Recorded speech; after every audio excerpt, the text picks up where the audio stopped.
Good morning, everybody. Happy Wednesday.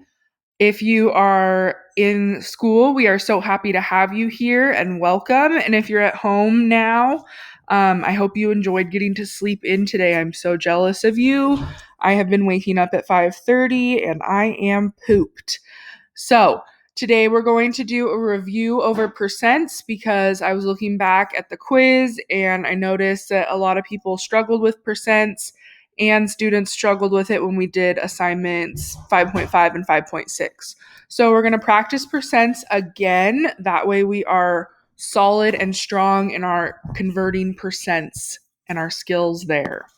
So, if you remember, percents are parts over a whole. So, we have the parts on top and then the whole number on the bottom. And another way to think of it in a story problem is goes on top of the fraction bar and of goes on the bottom. Now let's solve this story problem. If you think about it, percents are really a proportion. So we're going to set up this story problem like a proportion, cross multiply, and solve. So it says last week Madison took her written driver's test and answered 84% of the questions correctly. If she answered 42 questions correctly, how many questions were on the driving test? So we know that this 84 has the percent sign next to it, so it'll go right here where there's the percent sign. And then we have another number in the equation, which is 42. So she answered 42 questions correctly. We want to know how many were on the test in total. So if we go parts on top and the whole on bottom, the whole is the amount of questions on the test, and she got part of them right, which is 42. So that means we are solving for x. Now we cross multiply and solve. So I have 42 times 100 equals 84 times x. So that leaves me with 4,200 on the left side and 84x on the right. Now I want to solve for my variable by getting x by itself. So I'm going to divide by 84. What I do to one side of the equation, I must do to both. 4,200 divided by 84 gives me 50. These 84s cancel, and I'm left with x. So that tells me there were 50 problems on the written driver's test. And I can double check that by doing 42 divided by 50, and I get 0.84, which is 84%. All right, another example problem. So far this season, the Carolina Panthers won 15 games and lost 1 game. What percent of their games did they win?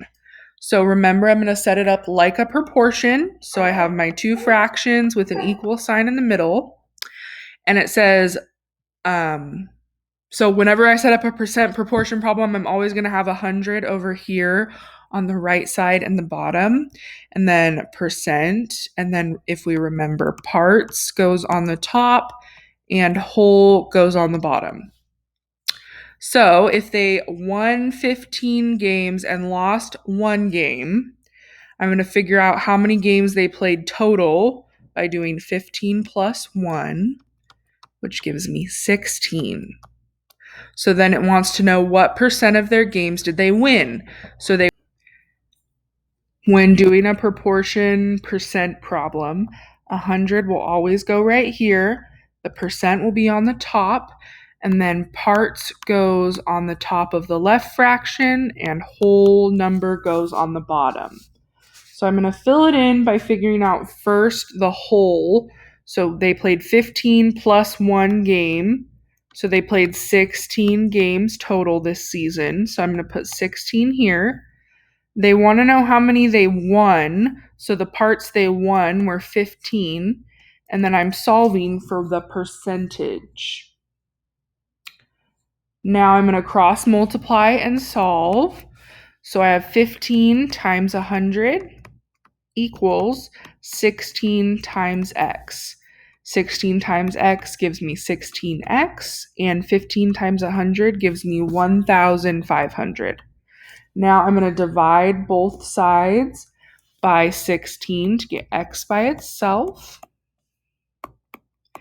And 1,500 divided by 16 gives me 93.75, or 93.75%.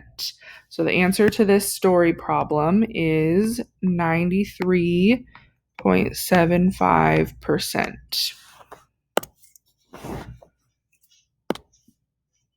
This question says, in Miss Colwell's class, 75% of her students plan on going to college when they graduate. If there are 24 students in her class, how many want to go to college?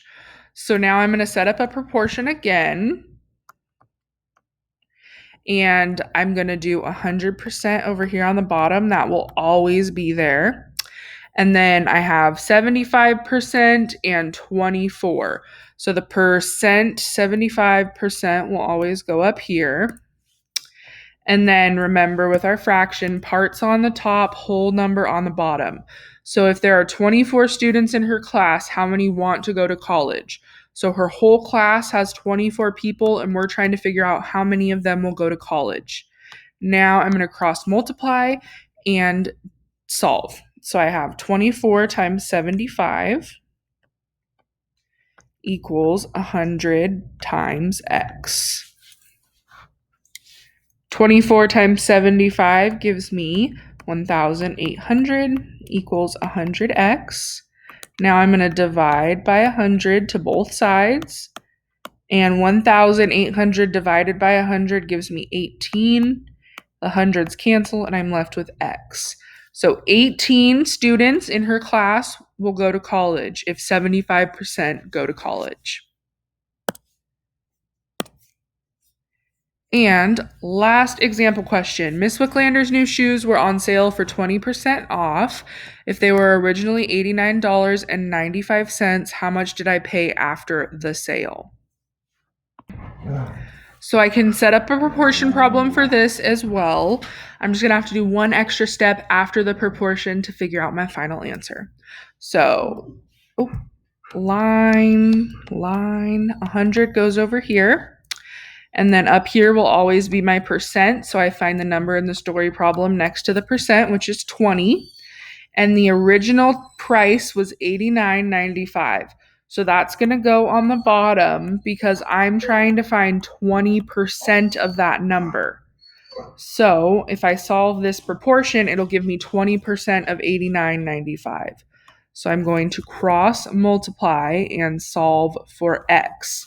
So 89.95 times 20 equals 100 times x, and I get 100x on this side, and 89.95 times 20 gives me 1,799. Divide by 100, and I get x equals 17.99. So that is $17.99. I'm going to add that to $89.95 for my answer. Subtract that because I'm getting a discount. So after the discount, I will pay $71.96. Your homework for today is problems 1 through 3 on the percent practice problems. We will do 3 through 6 tomorrow.